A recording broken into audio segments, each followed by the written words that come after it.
தற்போது கிடைக்கப்பெற்ற முக்கிய தகவல், ஓபிஎஸ்க்கு ஆளுநர் பதவி, டெல்லி மேலிடம் எடுத்த அதிரடி முடிவு. நண்பர்களே, நம்ம போடக்கூடிய வீடியோக்கள் உங்களுக்கு பிடிச்சிருக்கு அப்படின்னா லைக் அண்ட் சப்ஸ்கிரைப் பண்ணிக்கங்க. தமிழகத்தை பொறுத்த வரைக்கும் 2026 சட்டமன்ற தேர்தலுக்காக அனைத்து அரசியல் கட்சிகளுமே மிகப்பெரிய வேலைப்பாடுகளை பார்க்குறாங்க. ஏன் ஒவ்வொரு தலைவரும் சரி, அடிமட்ட தொண்டன் வரைக்குமே அனைவருமே அதற்குரிய வேலைப்பாடுகளை பார்த்துக்கிட்டு இருக்காங்க.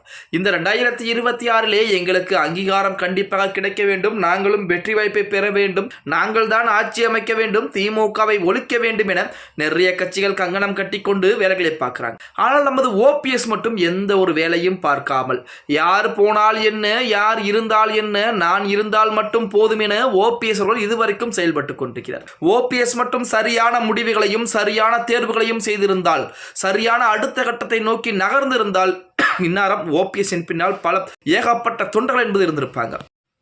ஆனால் ஓபிஎஸ்ஸின் பின்னால் எந்த விதமான சரியான திட்டமிடல் எதுவும் இல்லாமல் கடைசி வரை பாஜக எடப்பாடியை எப்படியாவது ஒழித்தே தீர வேண்டும், எடப்பாடி பழனிசாமியை ஒழித்து அதிமுகவுடைய தலைமையை நாம் கைப்பற்றி விட வேண்டும், அதிமுக தன் கீழ் தான் இருக்க வேண்டும் என ஓபிஎஸ் பல்வேறு வழக்குகளை தொடுத்து சட்ட போராட்டத்தை மட்டும் நினைத்துக் கொண்டு சட்ட போராட்டத்திற்குரிய முயற்சிகளை மட்டும் எடுத்ததின் காரணமாகத்தான் இன்று ஆதரவுகள் எதுவும் இல்லாமல் தன்னிச்சையாக இருந்து கொண்டிருக்கிறார். இப்போ ஓபிஎஸ்ஸின் பின்னால் ஆதரவுகள் யார் இருக்கிறார்? தொண்டர்கள் இருக்கிறார்களா? கிடையாது.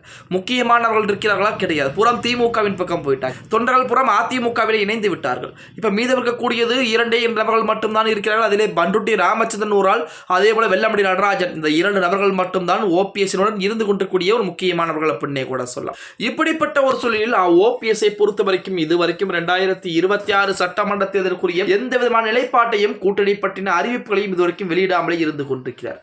அதற்குத்தான் ஓபிஎஸ்க்கு, அதாவது எடப்பாடி பழனிசாமியை பொறுத்த வரைக்கும் ஓபிஎஸ் என்டிஏ கூட்டணிக்குள்ளே வந்தால் எடப்பாடி பழனிசாமிக்கு பிடிக்காது. அதன் காரணமாக ஓபிஎஸ் 2026 சட்டமன்றத்தில் இருந்து ஓரம் கட்டி வைப்பதற்கு, அதாவது ஓபிஎஸ் உடைய ஆதரவு வாக்குகள் கண்டிப்பாக அதிமுக பாஜக கூட்டணிக்கு வேண்டும், ஓபிஎஸும் ஆதரவுகளை கொடுக்க வேண்டும், ஓபிஎஸ் ஆல் எந்த பிரச்சனையும் இருக்கக்கூடாது, எடப்பாடி பழனிசாமி இதற்கு எந்த எதிர்வினை எதுவும் ஆற்றிவிடக் கூடாது அப்படிங்கிற காரணத்திற்காண்டி டெல்லி மேலிடம் மிக முக்கியமான ஒரு முடிவுகளை எடுத்திருக்கிறது. அந்த முடிவுகளை பொறுத்த வரைக்கும் ஓபிஎஸ்க்கு ஆளுநர் பதவியை கொடுத்து தமிழகத்தில் இருந்து மற்றொரு மாநிலத்திற்கு ஓபிஎஸ்ஐ மாற்றிவிடலாம். இந்த 2026 சட்டமன்ற தேர்தலிலே அதிமுகவிற்கு ஆதரவு, பாஜகவிற்கு ஆதரவு என நிலைப்பாடு மட்டும் ஓபிஎஸ்ஸிடம் இருந்து வாங்கிவிட்டு, ஓபிஎஸ் ஆதரவுடைய வாக்குகளை வாங்கிவிட்டு பின்பு ஓபிஎஸ்க்கு ஆளுநர் பதவிகளை கொடுத்து ஓபிஎஸ்ஐ 5 ஆண்டுகள் ஒரு ஓரமாக, அதாவது மற்றொரு மாநிலத்திலே அமர வைத்து விடலாம் என பாஜக மிகப்பெரிய திட்டங்களை தீட்டி அதற்குரிய முடிவுகளையும் ஓபிஎஸ்ஸிடம் சொல்லி இருப்பதாக செய்திகள் என்பது இணையதளங்களிலே உலா வந்து கொண்டிருக்கிறது அப்படின்னே கூட சொல்லலாம். ஓகே गाइस, வீடியோ பிடிச்சிருந்தா மறக்காம லைக் பண்ணுங்க. அப்படி நம்ம போடக்கூடிய வீடியோ பத்தின கருத்துக்களை கீழே மறக்காம கமெண்ட் பாக்ஸ்ல பதிவு பண்ணுங்க.